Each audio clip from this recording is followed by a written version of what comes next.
Can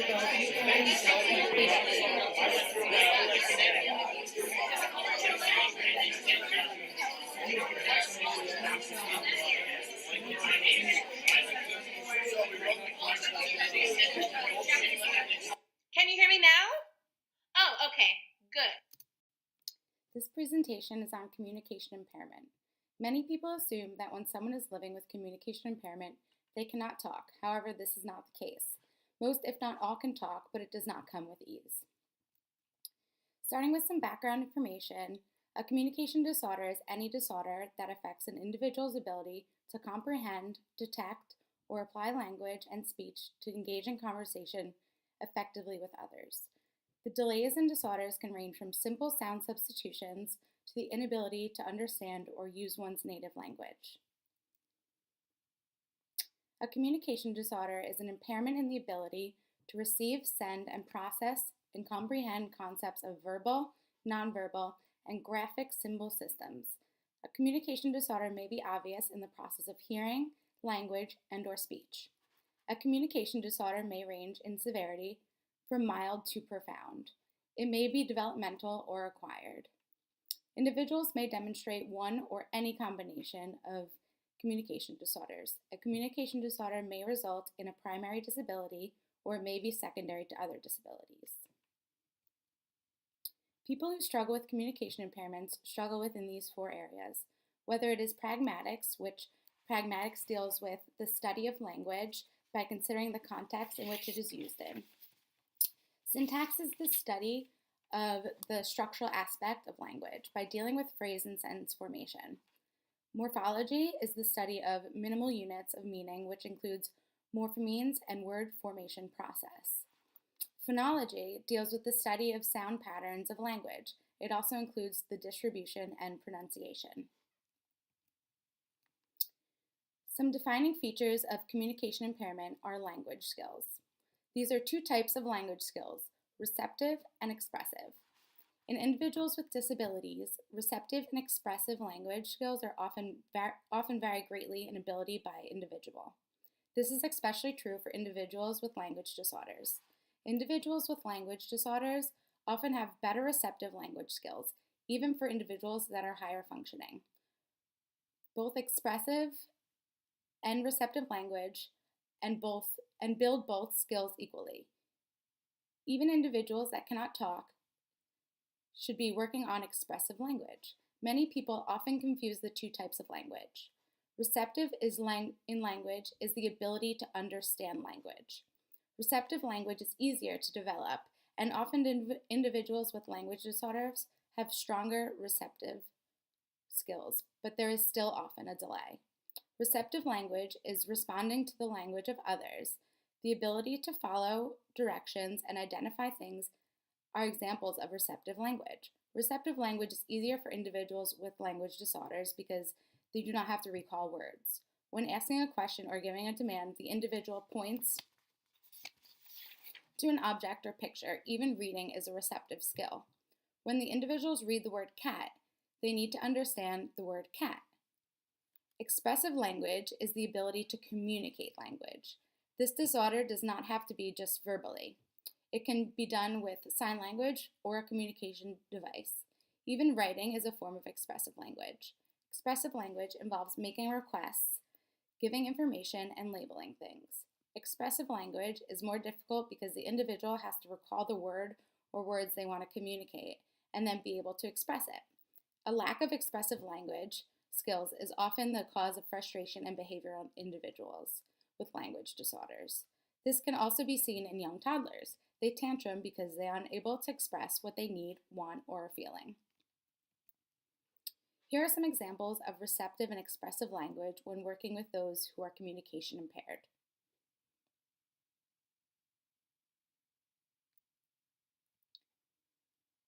Classification eligibility criteria as per the state of New Jersey.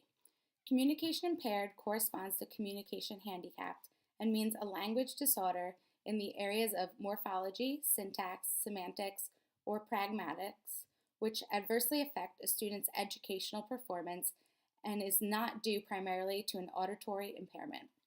The problem shall be demonstrated through functioning assessment of language in other than a testing situation and performance below. 1.5 standard deviation of the 10th percentile on at least 2 standardized language tests, where such tests are appropriate, one of which shall be a comprehensive test of both receptive and expressive language. When the area of suspected disability is language, assessment by a certified speech-language specialist and assessment to establish the educational impact are required. The speech-language specialist shall be considered a child study team member. When it is determined that the student meets the eligibility criteria according to the definition above, but requires instruction by a speech-language specialist only, the student shall be classified as eligible for speech-language services. What kind of speech and language disorders affect children? Speech and language disorders can affect the way children talk, understand, analyze, and process information. Speech disorders include the clarity, voice control, and fluency of a child's spoken words. Language disorders include a child's ability to hold meaningful conversations, understand others, problem solve, read and comprehend, and express thoughts through spoken or written words. In 2015 to 2016, the number of students ages 3 to 21 receiving special education services was 6.7 million, or 13% of all public school students among students receiving special education, and 34 had specific learning disabilities. 20% of those students have a speech or language impairment. In the school year of 2015 to 2016, the percentage of students aged 3 to 21 served under the IDEA differ by race and ethnicity. The percentage of students served under IDEA was highest for those who were American Indian and Alaskan Native at 17%, followed by those who were Black at 16%, white at 14%, of 2 or more races were at 13%, and Hispanic and Pacific Islanders at 12%, and Asians at 7%. In each racial ethnic group, except for Asians, the percentage of students receiving services for special learning disabilities combined with the percentage receiving services for speech or language impairment accounted for over 50% of the students served under the IDEA. How do speech, language, and hearing disorders affect learning? Communication skills are at the heart of life's experiences, particularly for children who are developing language critical to cognitive development and learning. Reading and writing, gesturing, listening, and speaking are all forms of language, a code we learn to use in order to communicate ideas. Learning takes place through the process of communication.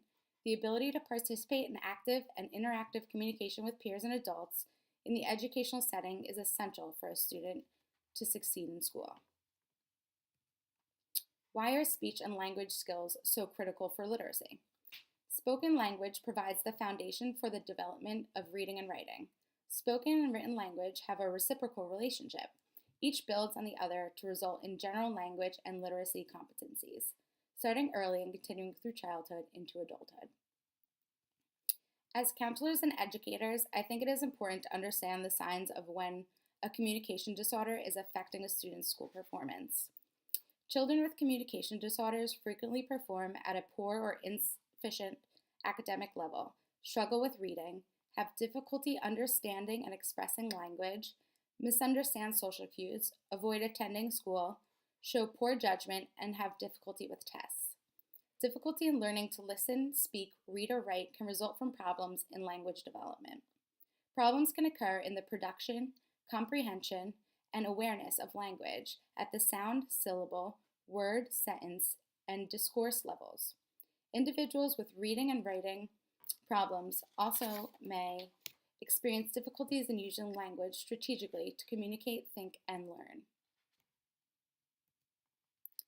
How can speech-language pathology services help children with speech and language disorders? Speech-language pathology services can help children become effective counselors, problem solvers, and decision makers. As a result of services such as memory retraining, cognitive reorganization, language enhancement, and efforts to improve abstract thinking, children can benefit from a more successful and satisfying educational experience as well as improve peer relationships. The services that speech language pathologists provide can help children overcome their disabilities, achieve pride and self-esteem, and find meaningful roles in their lives. Many students are placed in the LLD classes, which stands for Learning, Language, and Disabled programs, which are modified academic programs for students who don't understand the meaning, use, or pronunciation of all words together.